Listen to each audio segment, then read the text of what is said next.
Ashamar kafuunee kabajamtoota hordoftoota miidiyaa madda nageenyaa kabajni fi jaalalli keenya bakka jirtan maratti isin haa ga'u jecha oduu har'aaf qabannee dhiyaanne isinitti muunqas faana turaan jersoo wallooti.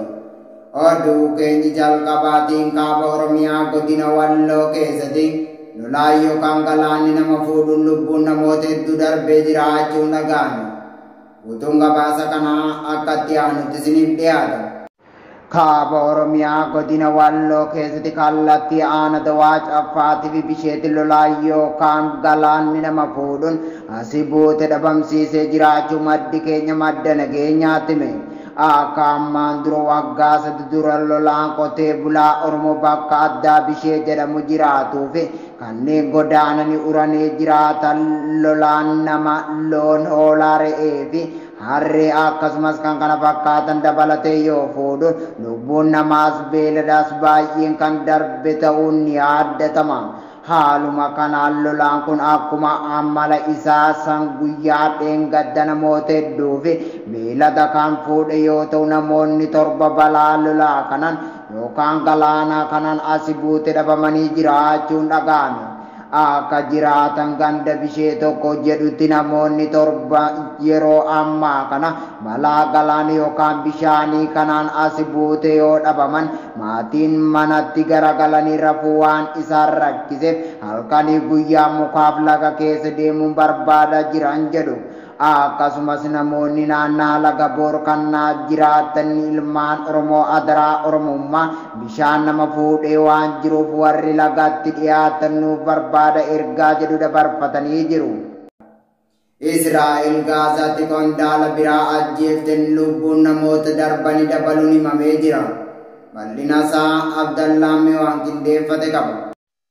Israa'el hoogganaa hidhattoota garee Palestiiniyaan Islaamik Jihaad olaanaa lammeessoo ajjeesuu hordofee lakkoofsi namoota Gaazaa taleellaa qilleensaan du'anii dabale. Daa'imman jaaf loltoonni PIJ hedduun lammiilee Palestiin 32 ajjeefaman keessaa ta'uun gabaafameera. Hooggantoonni Kaalid Mansuurii fi Taayiser Jabarii jedhaman keessatti argamu. Ergaa jimaataa as rokkeetii fi moortariin 600 siqan gara Israa'elitti dhukaafamuun aangawaan biyyattii himaniiru. Israa'el opereeshinichi kan eegalte sababa PIJ irraa sodaa ammeen waan ishee mudateef ta'uu himte. Muddamni ammaa kun erga caamsaa 2021 as Israa'elii fi Gaazaa gidduu haleellaa olaanaa mudateedha. Gaafas lammiileen Palestiin 200 olii fi lammiileen Israa'el kurnaan lakkaa'aman du'aniiru. Waraanni Israa'el opereeshinii si'anaa breaking down jedhee maqaatti baase kun torban tokkoof turuu malaa jechuudha akeekkachiiseera. Guyyaa dilbataa rokkeetiin Palestiin Gaazaa irraa furguggifame. Erga hokkora 2021 sanaa as yeroo duraaf Yerusaalem qaqqabeera. Haleellaan kun kan raawwate erga Israa'el qondaala olaanaa PIJ Kaalid Mansuur jedhamu ajjeesuu hordofeeti. Qondaalli kun kan ajjeefame kibba Gaazaa kaampii baqattoota Rafaa keessatti ture. Koomaandarri kun amma dura yaalii ajjeechaa waraana Israa'el jalaa marroo shaniif irratti raawwatte irraa kan oole innaa ta'u. Israa'el namni kun duula hidhannoo Gaazaa keessa karoorsaa ture jechuun himatti.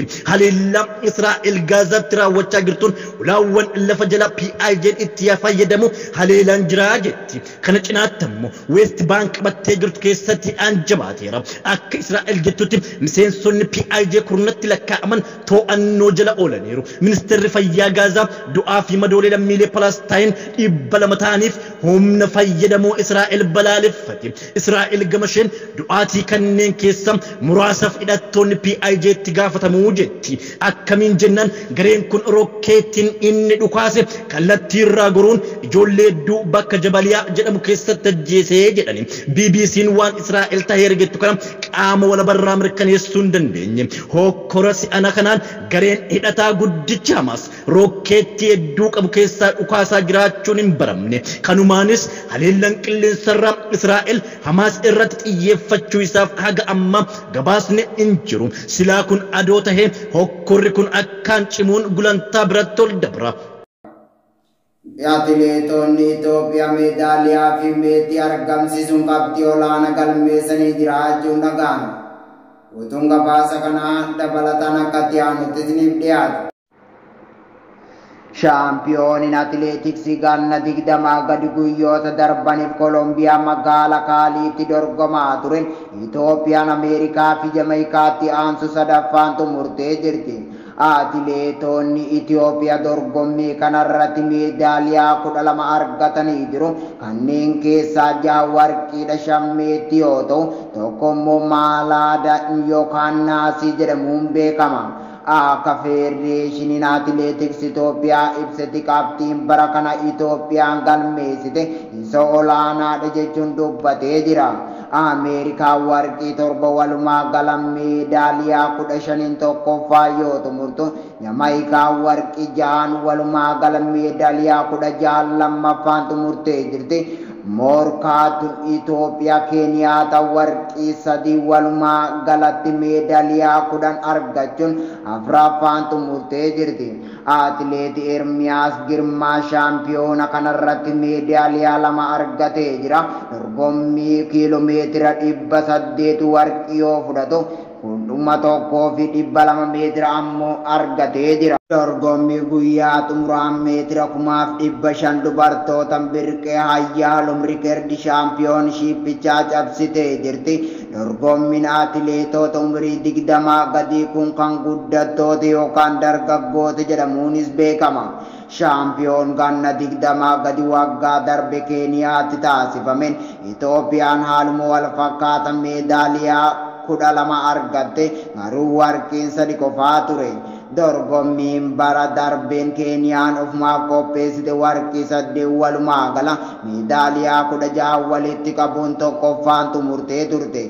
Bara Madiinaan isaatiin aansuun meetira 5,000 dubartoota meetiin argatte. Malkinnatu hedduu dorgommii bara darbee irratti meedaaliyaa 2 argattee turte. Dorgommiin bara Koolombiyaatti hagaya 1 hanga 6 bara 2022 taasifamee ture. Kaleessa xumura argatee jira. Akka Federeeshiniin Atileetiksii Itoophiyaa ibsetti atileetonni Itoophiyaa dorgommii kanarratti hirmaatan 19dha jedhu. Koorniyaa lamaan dorgommii 10 irratti dorgomanii atileetonni morkii xiiqiin guutame keessa darbanii milkaa'uun Federeeshinichi ibsee jira. Dorgommii hagaya 1 hanga 6tti gaggeeffame kanarratti atileetonni 533 ta'an biyyoota 145 irraa walitti dhufuun morkattuu jedhamee ibsamee jira.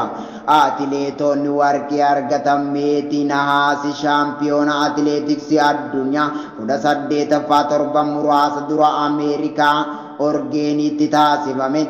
Itoophiyaan seenaa ishee keessa qabxii isa olaanaa jedhamu galmeessuun ishee ni yaadatama. Egaa kabajamtootaaf hordoftoota miidiyaa madda nageenyaa oduun har'aaf qabannee dhiyaanne kana gammaa daawwattanidha. Qophiilee madda nageenyaa fan daawwachuu barbaadan Tiwiitara keenyaa fi yuutuubii keenya lalaqaasiniin jecha agowaan nu waliin turtaniif galatooma.